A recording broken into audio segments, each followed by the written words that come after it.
तो हेलो दोस्तों, फिर से स्वागत है मेरे एक और यूट्यूब चैनल में। और इस वीडियो में आप लोगों के लिए लेकर आया हूँ अपकमिंग मूवी इसके में है कयामत।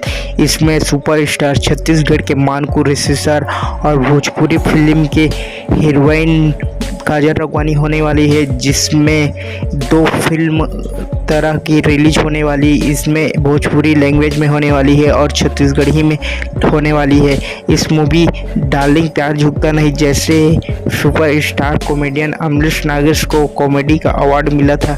इस मूवी को अमरीश नागेश को इश्क में है कयामत मूवी में लेने की डिमांड हो रही है। अमरीश नागेश को अभी तक यह मूवी का ऑफर नहीं मिला है, तो उम्मीद करता हूँ अमरीश नागेश को यह मूवी में काम करने का मौका मिलेगा। तो मिलते हैं नेक्स्ट वीडियो के लिए। जय हिंद, वंदे मातरम।